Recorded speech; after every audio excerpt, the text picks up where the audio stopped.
You are going to listen to a telephone conversation between a caller and a call centre operator. As you listen, complete the numbered spaces in the identification form in the book. First, you have some time to look at questions 1 to 5.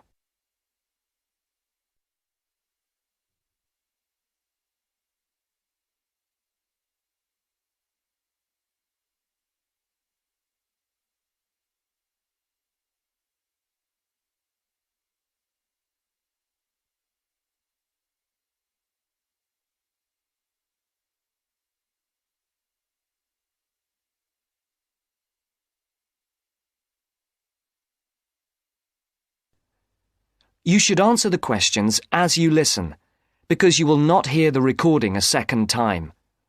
Listen carefully and answer questions 1 to 5. Platinum Card Service, Rebecca speaking. How may I help you? I've got a few problems with my credit card account. Okay. What is your credit card number? Let's see. It's here somewhere. Here it is. Can I just take the card number, please? Yes, it's 6992 6992 3443 3443 1147 1147 8921. 8921. Right. Can I just check that? 6992 3443 1147 8921. That's it. And your name? Carlos de Silva. I just need to check a few details for identification and security, if you'll bear with me. That's okay. And what's your postcode? SE1 8PB. SE1 8PB. That's it. Vauxhall Close, London? Yes, that's right. And the house number? 43. And can you give me your date of birth? 13th of the 7th, 63. And one further check, if I may. Can you give me your mother's maiden name? Yes, it's Moore. Is that Moore? Yes, that's it. Before the caller and operator continue their telephone conversation, look at questions 6 to 10.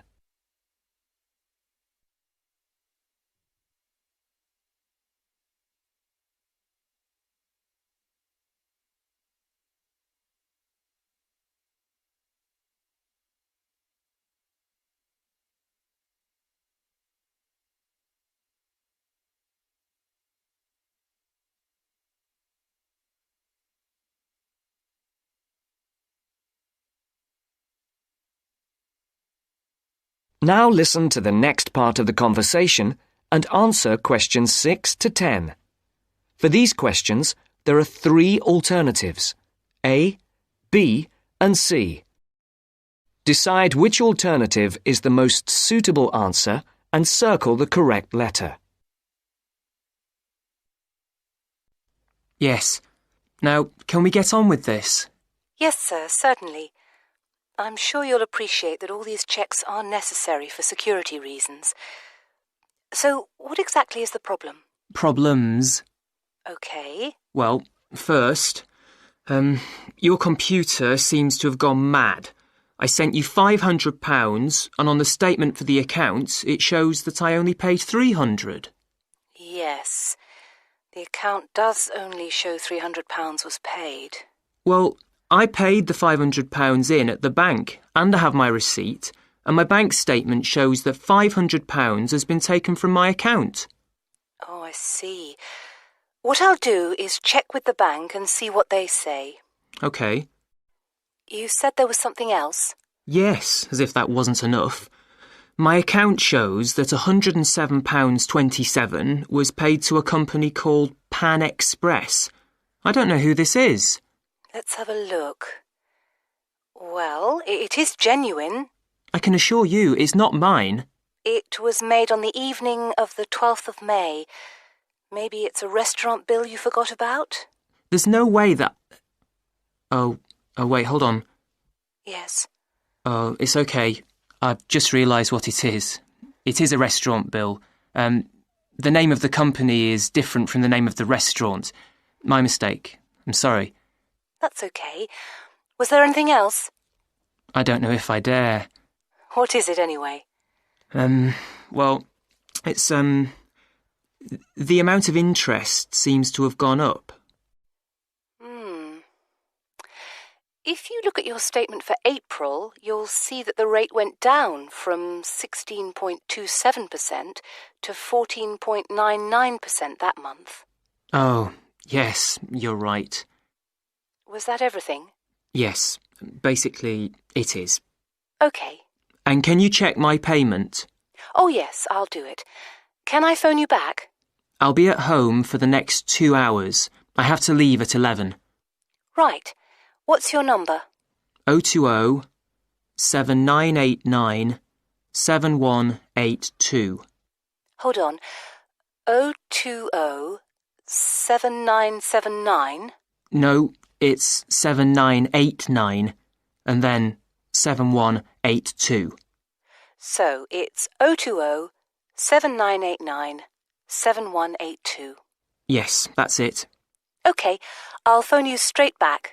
Thanks. Bye. That is the end of part 1. You now have half a minute to check your answers.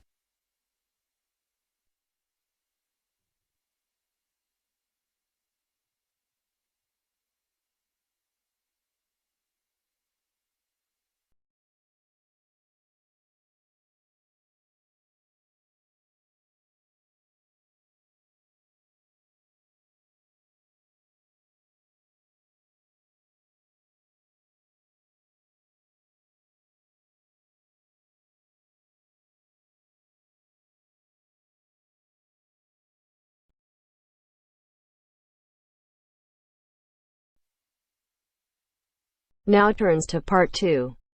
Part 2. You will hear a library assistant talking about the library she works in. You now have 30 seconds to read questions 11 to 15.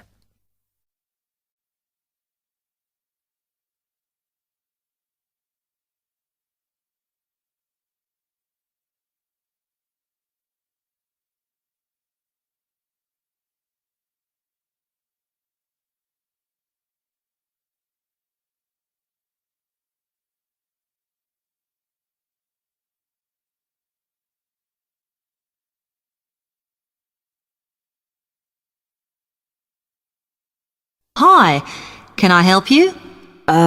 Yes. I wanted to join the library. Okay.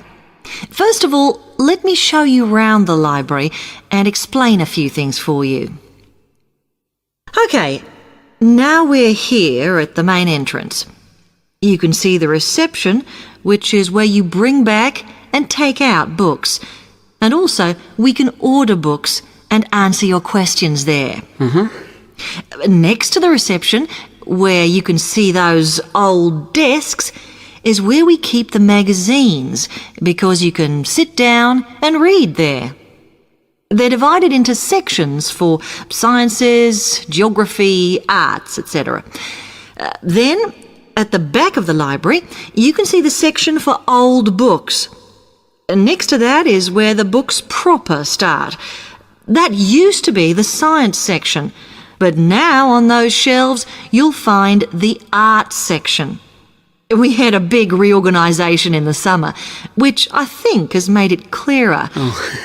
The numbering is standard, so you should be able to find what you want quite easily. However, if you can't find something, it probably means it's been borrowed. Okay, then in the corner next to the reference section is where we thought it was quietest and away from the phones and printers and things, so we've put the study desks there. They all have computer access if you need it for your laptop. We do ask that you don't just read magazines there, though. Okay, then there's the reference section, where you can look up the files. Then, as we come back to the main entrance, is the next section, where we used to have the languages. It got very busy and noisy, so when we moved everything round, we decided to put the law books here. Also, because it's a smaller section, it fits quite well here. OK then, we're back at the main entrance. Over there, by reception, there's a door that goes to the extension. And we have further sections, such as languages and study desks through there. So you could have a look round when we've finished. Then, just between reception and the door here, is where we decided to put the computers. But the computer magazines are in the magazine section, as we found too many went missing here. OK, is that everything? You now have 30 seconds to read questions 16 to 20.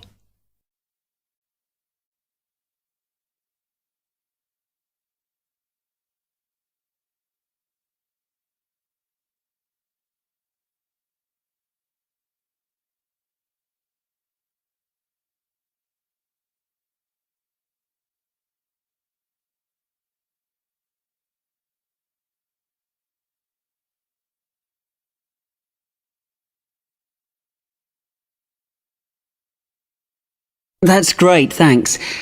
Can you just tell me a bit about borrowing and the rules and whatever? Of course. Over the last 2 months, we've been introducing a new system for this, and you can now take books out for 6 weeks. That's generally enough for most people. We usually get books back within 30 days. Of course, you may decide to renew the period.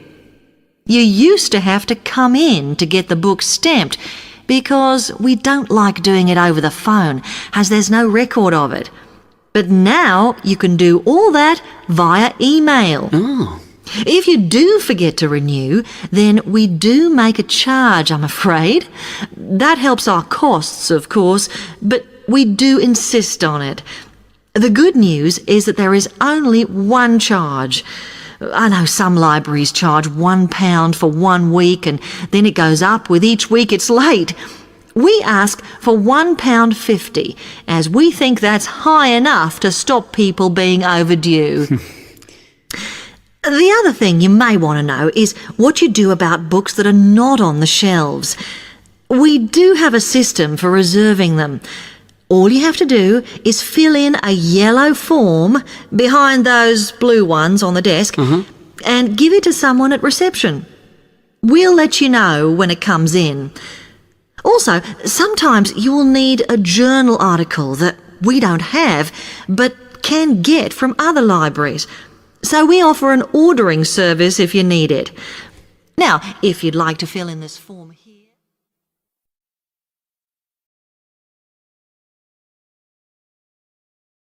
That is the end of part 2. You now have half a minute to check your answers.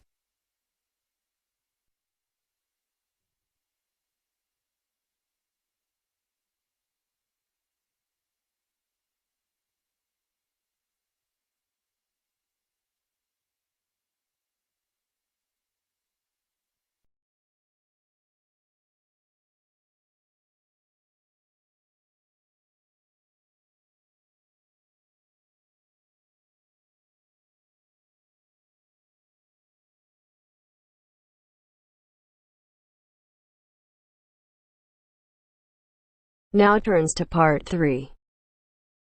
Part 3. You will hear a business studies student called Sam talking to his tutor about an IT project he is going to do for a local company called Turner's. First, you have some time to look at questions 21 to 26.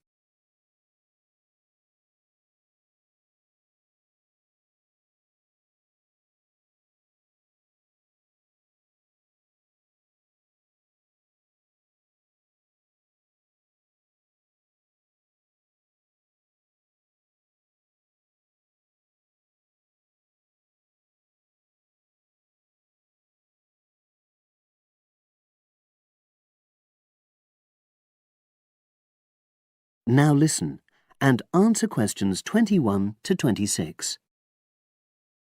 Hello, Sam. Come in and sit down. Thanks. You're here to discuss your company-based IT project, aren't you? Yes, I've been to see the manager and he's given me a lot of ideas about projects that the company would find useful, but I wanted to ask your opinion about them before I choose one. Yes, that's fine. Now, this company's called Turner's, isn't it? That's right. It's a small engineering company. They make machine components for trade use. They're well established. They started in 1976, but they're a bit old-fashioned. Okay. And what kind of projects did Turner's suggest you could do for the company? Well, they want some improvements made to their customer database. The one that they've got at the moment isn't very useful in some ways. I had a quick look at it. That would be a very straightforward project, and it'd be simple enough to evaluate, but I don't think you'd get enough out of a project like that. You wouldn't learn anything new. Well, another project they suggested is to do with their online sales catalogue. At the moment, customers can look at their products, but they can't actually order them online, which must affect their competitiveness. But I said I thought it would take too long. It's quite a big task. You're right. It's too much for the time you've got. It's a pity, though. Then they want some help with their payroll system. At the moment, the way they calculate pay involves a lot of manual accounting. I suggested they could have a system where employees register electronically when they arrive and leave work, so the hours they do could be transferred automatically. I think you'd get a lot out of a project like that. It would extend your skills, but it wouldn't be too much to take on. A student did something similar a couple of years ago, but this is slightly different. Well, then they need help with their stock inventory. They do everything manually. Really? Yes, and it takes so much time.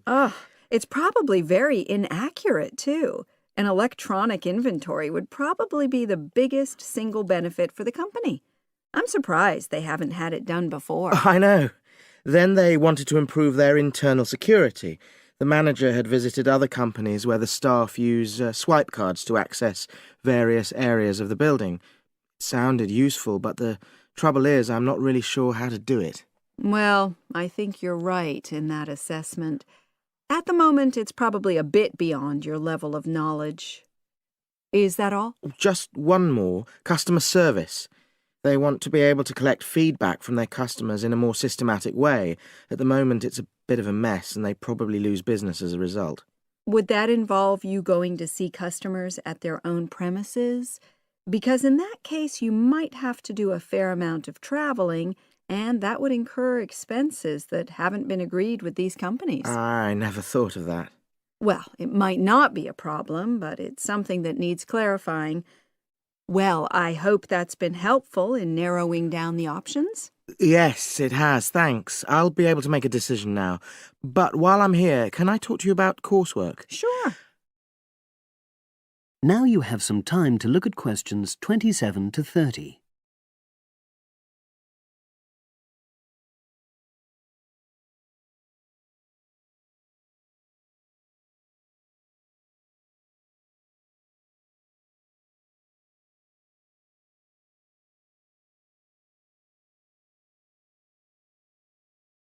Now listen and answer questions 27 to 30.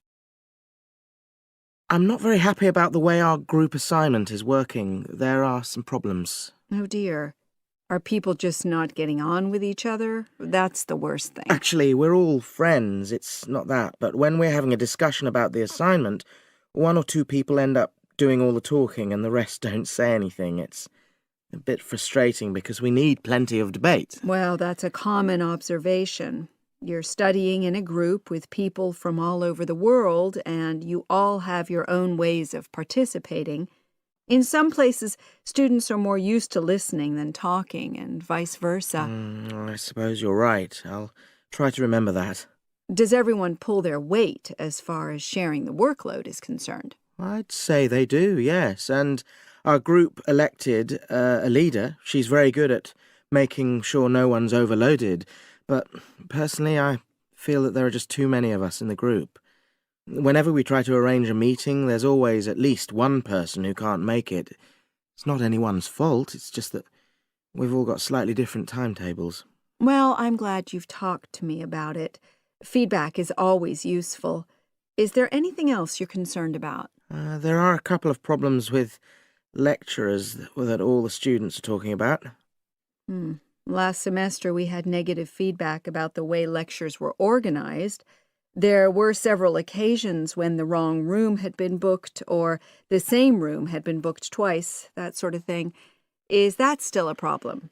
That hasn't happened at all as far as I know. Oh, good. It's sorted out then. But I don't know the reason, but some of the staff often turn up late, so we miss 10 or 15 minutes of our lecture time. It might be because they've been copying handouts for students. I think there's a queue for the machine sometimes. Well, I'll look into that.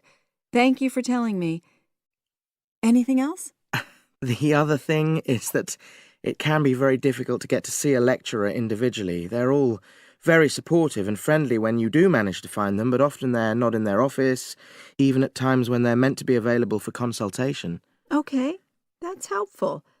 Now, before you leave, That is the end of part 3. You now have half a minute to check your answers.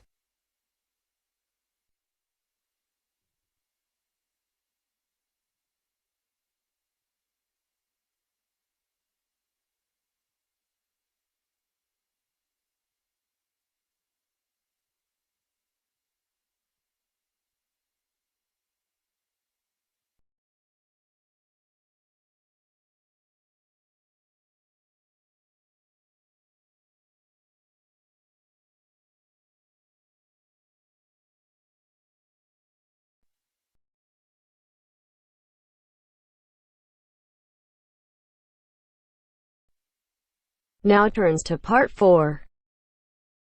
Part 4. In this section, you'll hear an interview on IQ tests. First, you have some time to look at questions 31 to 40.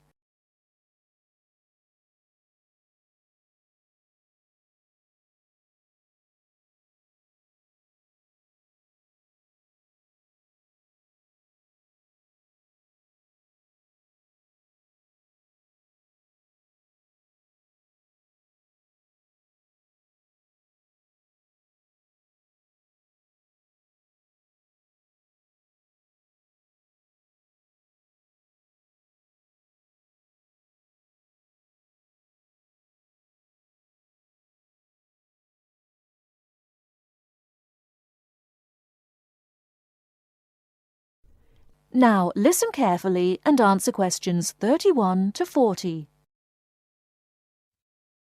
Mrs. Kellerman, a specialist in child psychology, is interviewed by Bridget. Mrs. Kellerman, why is it that some children perform much better than others at school? Obviously, it can't be denied that certain children are brighter than others, but it's not as simple as that. A lot of emphasis is placed on intelligence measured by tests, so-called IQ tests, which only measure certain types of intelligence, such as basically linguistic and numerical skills, or reading and mathematics to put it plainly, which is unfortunate because some children are bound to suffer.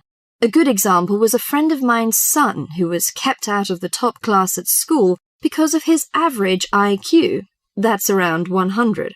His father, though he had no idea his son was going to be an architect, always said he was a clever child. Apparently, he was able to picture things in his mind and draw accurately at a very early age. The point is that his university life might not have been so difficult if his ability had been recognized sooner. What you're saying, then, is that some children have abilities that are not easy to measure, that aren't appreciated by many schools. Precisely. And if these schools are not spotted sufficiently early, they cannot be developed. That's why, in my view, there are so many unhappy adults in the world. They are not doing the things they are best at. What are those other kinds of intelligence? How can we recognize them in our children? Well, take musical talent. Many children never get the chance to learn to play an instrument, but while they might not become great artists or composers, they may get a lot of pleasure and satisfaction. Musically gifted children are fascinated by all kinds of sounds, car horns, animal noises, and so on, and they can easily recognize tunes and sing them in key. How can a parent encourage them? Sing to them and teach them new songs. Buy a piano or even a cheap instrument such as a recorder. If you can afford it, send them to music lessons as soon as possible. Play recordings of different instruments to them. What about a child who is good at sport? Could that be described as a form of intelligence? Most certainly. We psychologists call it motor or bodily intelligence. These children move gracefully and handle objects skillfully. A child who finds it easy to take things apart and use various tools may well become an engineer with the right encouragement. We should give them models to make and take them to science museums. However, unless these children are also good with words and numbers, they will probably not do well in school examinations. Is there anything a parent can do to help in this case? Yes, it may be worth spending money on private lessons, but, hardly anyone is good at everything. In my opinion, a child should be judged on his individual talents. After all, being happy in life is putting your skills to good use, no matter what they are. That is the end of part 4.